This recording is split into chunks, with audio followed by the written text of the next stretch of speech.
Hello everybody, my name is KirkpattieCake. I am an author and robot, and today we're going to do a bit of a chill, sort of fun talk. As you can tell, with my pixelated black goopy background, something is a little bit different today. So, but before we get started, please remember to like, share, and subscribe if you enjoy the sort of stuff that I do on this channel, and if you want to become a part of it, well, there is LBRY. And what is that? Well, I give you a prompt, you give me some of your writing, submit some of your writing.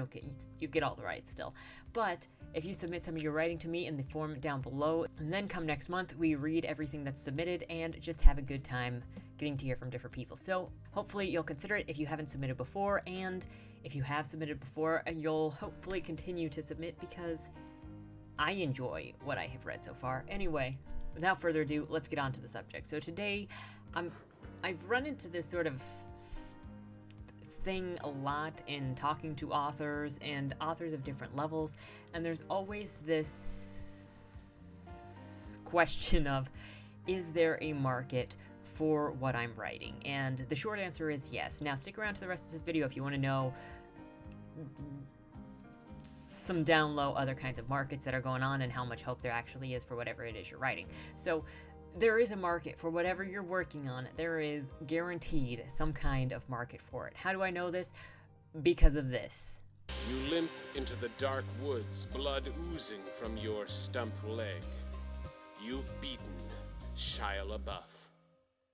Wait, he isn't dead. Shy surprise, there's a gun to your head and death in his eyes, but you can do jujitsu.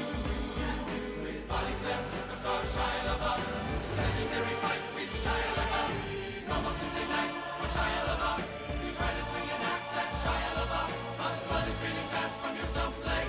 He's dodging every swipe. He parries to the left. You counter to the right. You catch him in the neck. You're chopping off his head now. You just decapitated Shia LaBeouf. His head topples to the floor, expressionless. You fall to your knees and catch your breath. You're finally safe from Shia LaBeouf. How could Rob Cantor have known that there was going to be an appetite, a market, for actual cannibal Shia LaBeouf before actually creating the music, the song, the music video, and all of that? Well, there was no way. It was just something that he probably wanted to just make. He had the idea and then pursued it and then created it. And for the heart and the skill that went into that production, it brought in the market. And so that's really the bottom line to any marketplace, is that the heart and the work that goes into something will create a market where there wasn't one before.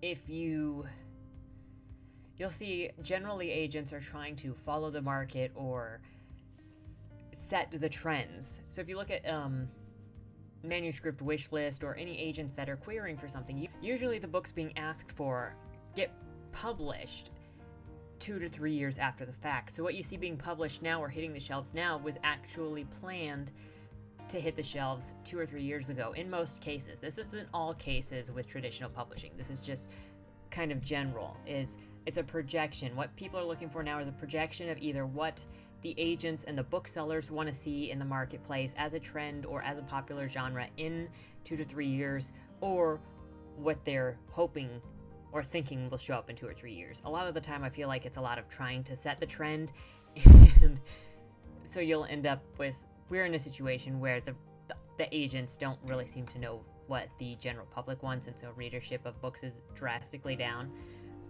That gets into a whole other side of making books political when they shouldn't be, but so I'm not going to get into it, but there is that. And if you think about it, it's what turns into a trend, what hits really, really big is often surprising, and it's what causes something that comes along that disrupts the trends is the thing that actually sets the trends. So if we think back to late 2000s, early 2010s, when Twilight got really big, it made vampire fiction popular again. So according to the agents, the many agents that I've heard talk about vampires are never really out of style. It's every agent is always looking for the next best version of vampires that's going to revitalize the vampires, because everybody loves vampires. It's just not all vampire stories are the good vampire stories, but everybody is always dying for another vampire story. And so when Twilight hit, it picked up, and that brought in the trend again into the writing community and the publishing community to write more vampires. And then when 50 Shades of Grey, funny enough, being a Twilight fanfiction, became popular, it created the trend of more BDSM-inspired fiction, more erotica in mainstream stuff, even though we know that 50 Shades of Grey isn't an accurate portrayal of BDSM. That's another thing, but books in general are just not accurate portrayals of anything that they try to be. Just take that as it is. But a lot of the time, it's books that people aren't expecting that then create the trend. It's not so much as trend chasing as somehow being the thing that breaks the market and creates the trend, and then everybody else follows along, and it's really hard to project what that is going to be. So chasing the market is a legitimate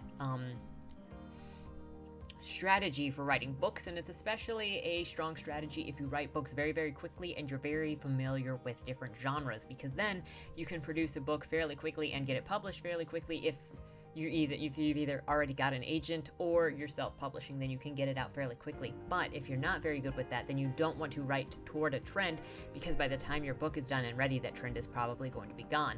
Good news is, if you worked on a vampire novel and while the vampires were popular and then they fell out of style again, all trends go in circles, so vampires will come back around again at some time. So will any other trend that maybe you're writing. But the other way to go, obviously, if you're not following the trend, is creating the trend or finding your market. And again, every genre, every idea has a market. It's just a matter of, one, getting that market to know that you exist, and then two, well, it's pretty much getting that market to know you exist, let's be honest. And the markets are insane. If you don't know, there are so many broad markets for weird stuff that never really get mentioned at the mainstream conferences in the mainstream genres, and that's what this video is here for today, that we're going to go over a couple niche genres, niche ideas, niche writers that they make their money and they make their name by writing those niches, and there is a market for them, and there is in fact a market for you. And so the first niche weird author that I want to bring up today, I've done a video on him before, and I'll link it at the end of this video if you want to check it out, is Chuck Tingle. And he writes things such as Trans Wizard Harriet Porber and the Bad Boy Parasaurolophus. It's a dinosaur. And I'm a scientist, I can read. An adult romance novel. He's also got Space Raptor Butt Trilogy. My gender fluid butt is pounded by this handsome pterodactyl space accountant. He likes dinosaurs and food, just so you know. This bisexual snowman's carrot wiener is in my butthole. My macaroni and cheese is a lesbian, and also she is my lawyer. And then finally, Scary Stories to Tingle Your Butt. Now these are just a couple of his titles.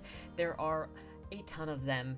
He makes, I would say, a lot of his money they're mostly novellas, if not all novellas, and I would say he makes most of his money by having so many on the market, and it brings people in either for the funny, for the erotica, for the novelty of it, or because they like the way that he writes. And how can you not get your own marketplace of people, get your own group of people, when you've got stuff like, I watch as the macaroni and cheese pulls herself out of the bowl and sits down next to me, revealing her true nature as a sentient food.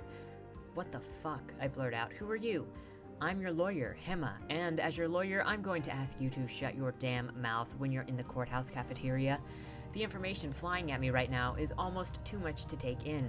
I need a moment to sort out what's actually happening here, struggling to connect the dots. You're my lawyer? I question, shaking my head from side to side in confusion. What were you doing on my plate? You don't recognize the voice, Hema questions. Now that she mentions it, I do see the similarities between this macaroni and cheese and the woman I've been speaking to on the phone. This whole time I've been wondering why she didn't show up to my court date, and now I'm realizing that she's been here the whole time. Oh, okay, I blurt out. It is you. Hema smiles. It's nice to finally meet you in person, and I'm sorry I had to sneak up on you like that, but it's a perfect segue into what I wanted to talk about. What's that? I ask, all ears. You need to make sure nobody is listening to you, the sentient food explains. That's what got you in this situation in the first place. Take it from me. As a sentient meal, the things I hear people discuss openly while I'm sitting right there in front of them is incredible. So clearly, and I don't want to sound like a dick, but clearly these pros aren't of the highest literary caliber with the usage of the verbs and the narration, but Chuck Tingle isn't building his market off super complicated literary devices or literary writing. He's doing it on niche prose and erotica. And so, you know, if you want to check out Chuck Tingle, he also obviously leans much more to the left if you look at his titles, and also infuses politics in with his erotica. So there's that if you want to look at that. Now, another niche writer who's got a very big market, who either found it or created it by putting his work out there, is Carlton Mellick III. And I can highly recommend Carlton's work because I personally haven't read all of them. He's got quite a catalog, but the ones that I have read of his work, I have enjoyed. He's got a very interesting perspective, very interesting stories to tell, and he just writes kind of bizarre, weird, speculative, if you want to put a more formal title on it than bizarro.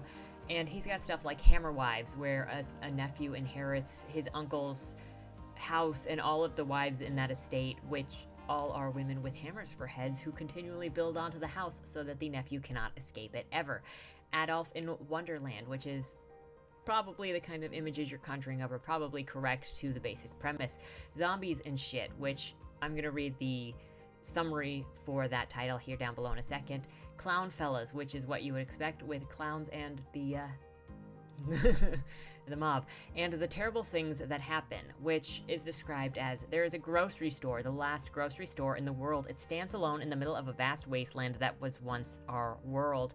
The open sign is still illuminated, brightening the black landscape. It can be seen from miles away, even through the poisonous red ash. Every night, at the same exact time, the store comes alive. It becomes exactly as it was before the world ended. Its shelves are replenished with its fresh food and water. Ghostly shoppers walk the aisles. The scent of freshly baked breads can be smelled from the rust-caked parking lot. For generations, a small community of survivors, hideously mutated from the toxic atmosphere, have survived by collecting goods from the store. But it is not an easy task. Decades ago, before the world was destroyed, there was a terrible thing that happened in this place. A group of armed men in brown paper masks descended on the town shopping center, massacring everyone in sight. This horrible event reoccurs every night in the same manner, and the only way for the wastelanders to gather enough food for their survival is to traverse the killing spree, memorize the patterns, and pray that they can escape the bloodbath intact. For Zombies and Shit, the description is 20 people wake to find themselves in a boarded-up building in the middle of a zombie wasteland. They soon discover that they have been chosen as contestants on a popular reality show called Zombie Survival. Each contestant is given a backpack of supplies and a unique weapon. Their goal to be the first to make it through the zombie-plagued city and to the pickup zone alive. But because there is only one seat available on the helicopter, the contestants not only fight against the hordes of the living dead, they must fight against each other. So these are obviously very different from Chuck Tingle's erotica-based stories, and I haven't read either of these two stories. They are on my backlog. It's just a lot of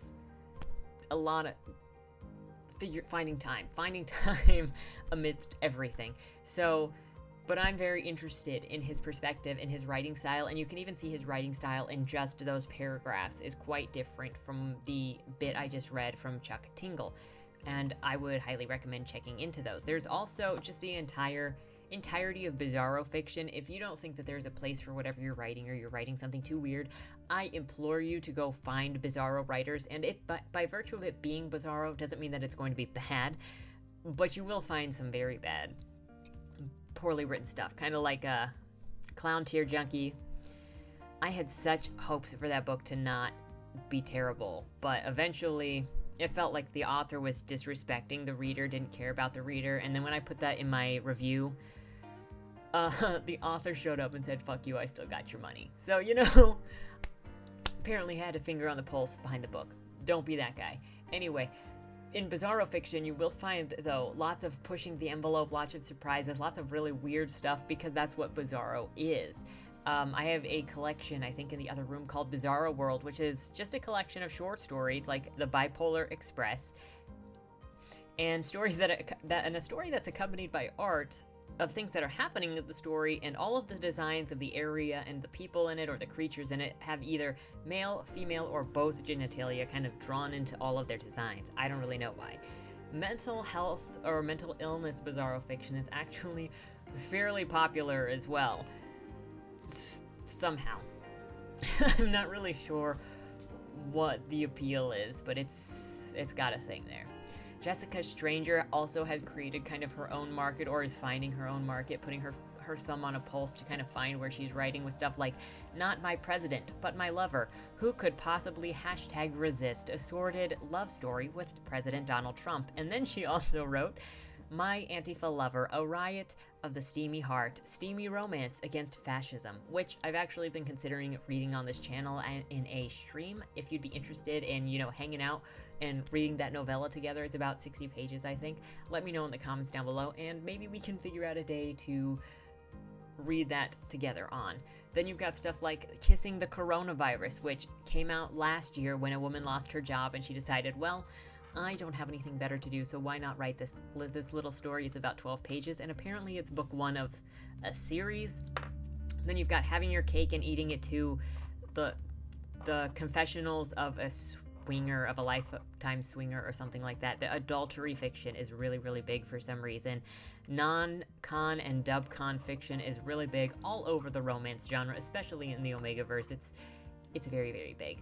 And those are just a couple of subsections, genres that might not get as much playtime as, the big 5: romance, mystery, thriller, fantasy, and sci-fi. But there are all kinds of marketplaces and all kinds of niches that aren't normally talked about, and all kinds of areas for your book to find its path. So that's really what this is about, is if you're worried that your book won't have an audience, won't find a place, it will, and it'll especially find a place if you put the effort into it to make it something that's worth somebody else's time. You put the effort into it to make it the best thing that it can be, to give it the best cover that it can have. Do you think that Rob Cantor's Actual Cannibal Shia LaBeouf would have gotten as big as it was if he didn't put the time and money and effort into creating the production value that it had, into doing the staging, into doing the band and having the choir and all of the details that went into that? And who knows how long it took him to do the lyrics and to come up with him or whoever wrote the music, to come up with the music, the score for that song. And so if you put the effort in, you will create a market, whether there was one there or not, because people are not drawn to necessarily what is popular by default, like the big 5 genres, but they're drawn to quality content, to meaningful content, to stuff that has heart in it. And so you could create a whole new trend by putting your effort and yourself into something to the fullest extent and exposing your vulnerabilities through the art. People want to connect with another person. People remember how you make them feel, not what you did to them. And so when you're crafting your story, when you're editing your story, when you're preparing it for launch, remember to put the max amount of effort that you possibly can, whether it's having a writing group to help you edit it, whether it's developmental edits or copy edits. If you're able to pay for an editor, never skip the editing phase, because you need to make that book, that story, that part of your heart and your mind as good as it possibly can be for someone else. And you will end up creating a market, a following, an interest in what you've done, even if it's completely different from anything else that's out there. You are never without hope in creating a market because you do something different. People look for that. They just look for something that's not disrespectful, mean, or lazy. So those are my thoughts on this. Let me know what you think in the comments down below. And again, if you like this sort of content, like, share, subscribe it. Please subscribe to make me feel better about my hair. I know it's not that bad, but I'm feeling self-conscious, okay? And I think that's all for today. So I hope you have a good weekend, and I'll see you when I see you. Oh, and I'm looking forward to everybody's update on how your January goals went, whether they're writing goals or not writing goals. So let's check up on that maybe next week. Whatever gets us closest to the end of the month, I guess. we need to milk as much time as we can possibly have. And I guess without further ado, before I say too much more ranting, don't die and have a good weekend. Dear Madam Astra, that's me. We regret to inform you that on August 1st, your employer, Agatha Jane Benedict, owner of the Benedict estate, peacefully passed away in her sleep. Oh, that's so sad. Wait. Let me try that again.